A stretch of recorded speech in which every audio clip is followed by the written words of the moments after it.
Hello and welcome back to my YouTube channel. Today we're going to be talking about my New Year's resolutions and the goals that I have come up with and the ways I have kind of established to help me achieve those goals. Thank you for watching this video and I hope you enjoy. So this year I decided to break my goals down into 4 categories to kind of help differentiate and kind of figure out rationale behind them in a better way. These 4 categories are social media/phone, learning, creativity, and home. And I will get into each one of those. So to start the social media/phone section, there's 3 goals in that one. The first goal is 20 minutes of social media use each day, limiting it to 20 minutes. And then I will be taking 2 weekends a month off of social media, so 48 hours of no social media twice a month. The reasoning behind this is because I believe it helps me clear my mind. It helps me have more creativity, helps me have better thinking patterns, and helps me kind of focus on what's important in my life. The second goal in this category is that I will not be using my phone 15 minutes before bed and 15 minutes after waking up. So this again is pretty similar to the first goal. It's just going to help me have a clear mind, and it helps me start my day with a fresh slate. Helps me focus on those things that are important to me in the mornings and the evenings, and just gives me a good fair chance at starting my day clean. The third goal in this section is that I am taking social media off of my phone. So this makes it harder for me to access. I did keep YouTube on my phone, but I'm trying to only use YouTube for inspiration and education purposes. I do have social media on my iPad, but I don't use my iPad as much for work, except for like sketching and things like that. So it allows me to have a little bit of mental separation between the devices and between the activities.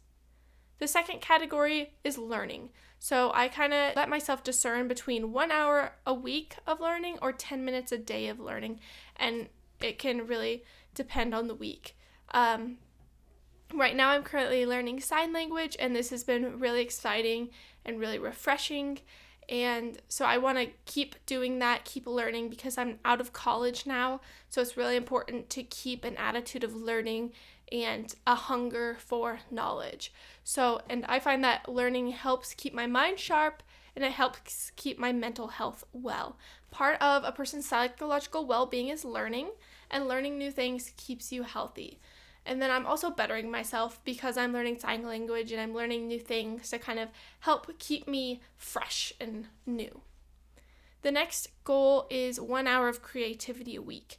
And I find that creativity helps me keep my mind flowing. I am able to better generate ideas and ask more questions because I'm allowing myself to think freely. I think that oftentimes we get caught up in boxes or put in boxes that kind of shapes the way we think and maybe even limits the way we think.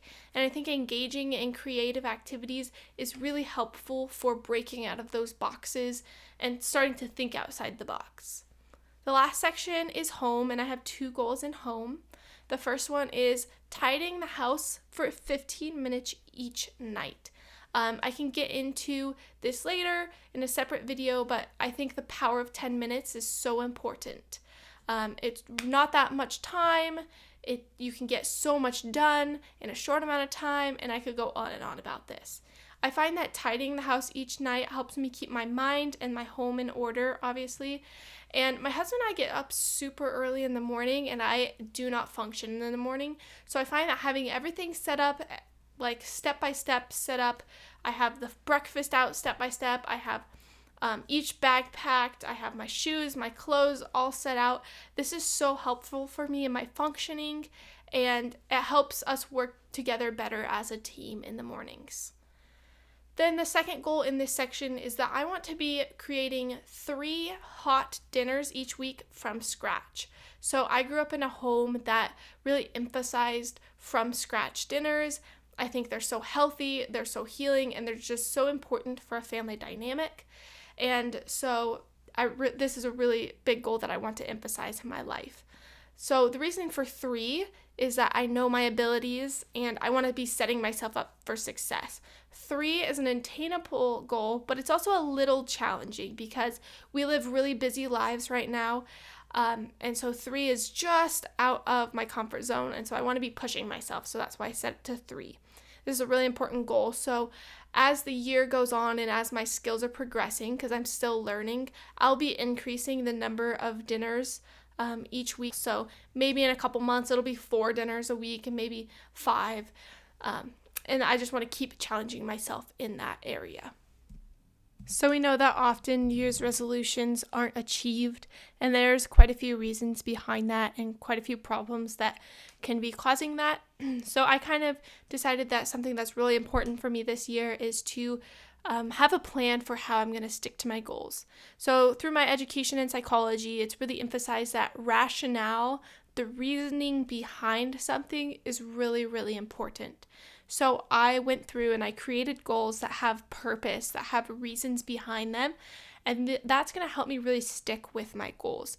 There's a purpose and there's a reason, and it's important to me to stick with these goals, so they're going to be better achieved. I also set these goals up in a SMART goal format. I didn't present them in that way in this video, but I can go in depth on that later if you want. SMART goals are created in a way that are motivating but achievable and still challenging.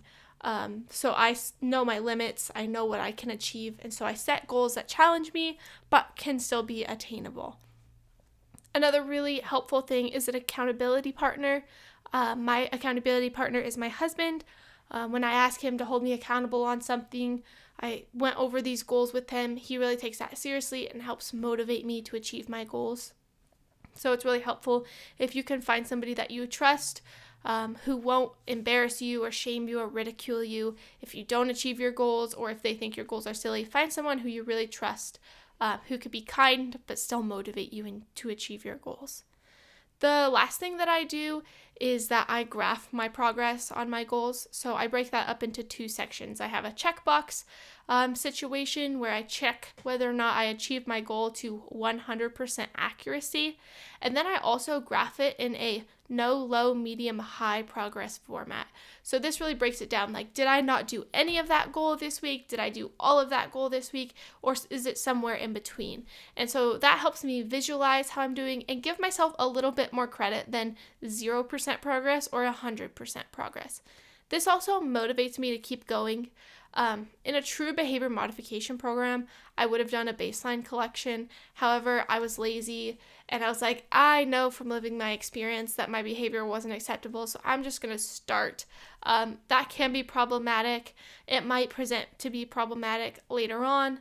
Right now it's not, and so we'll just see how it goes, I guess.